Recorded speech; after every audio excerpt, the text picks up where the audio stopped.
the lights are always brightest just before something changes. In the early hours of the morning, while most of America is still asleep, a familiar face smiles into the camera, delivering headlines with calm confidence. But behind that practiced composure, behind the studio lights and polished desk, a quiet question has been growing louder. Is this the end of the road? And if so, why does it feel like no one is telling the whole story? For years, Ainsley Earhardt has been a constant presence in millions of homes. Morning after morning, she became part of daily routines: coffee poured, alarms snoozed, televisions glowing softly in the dark. She wasn't just delivering news, she was offering comfort, familiarity, and a sense of steadiness in an unpredictable world. But in recent months, subtle shifts began to surface. Longer pauses, different energy, moments where her smile didn't quite reach her eyes. Viewers noticed, and when viewers notice, questions follow. Whispers began circulating in hallways and online forums. Some said it was burnout, the kind that creeps in after years of relentless early mornings and public scrutiny. Others suggested something deeper: personal crossroads, a moment where career and life outside the studio collided. The rumors didn't arrive all at once.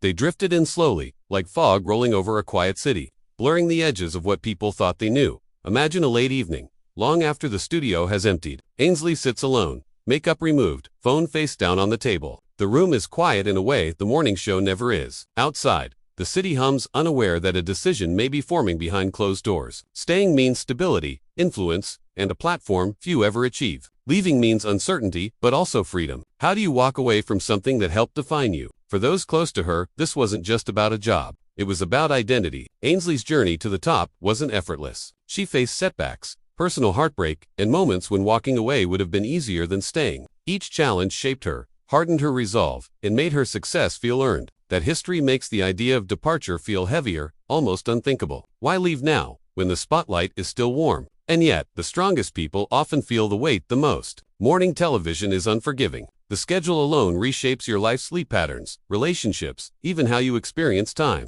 Birthdays missed, quiet moments sacrificed, smiles offered when exhaustion sits just beneath the surface. Over time, the cost adds up. The audience sees the glow. They rarely see the toll.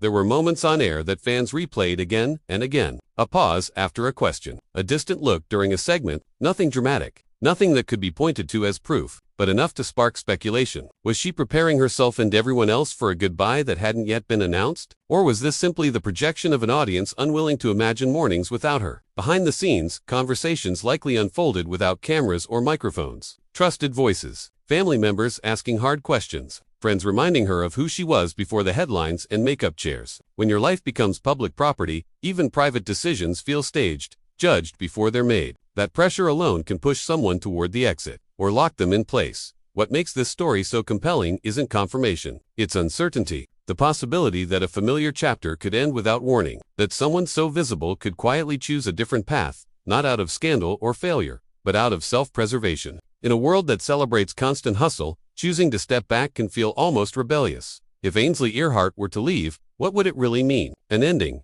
Or a reinvention? Would it be a loss for viewers or an invitation to see her in a new light? And what does it say about success when walking away feels just as powerful as staying? Perhaps the real story isn't about a departure at all. Perhaps it's about the moment before one, the pause, the reflection, the unseen battle between loyalty and longing. Because sometimes, the most emotional turning points don't come with announcements or headlines. They arrive quietly, in the stillness, when the cameras are off and the future is finally allowed to speak. And until that moment becomes clear, the mystery remains. Not as a scandal, but as a reminder that even the most familiar faces are still human, standing at crossroads we may never fully see, deciding what matters most when the lights eventually dim.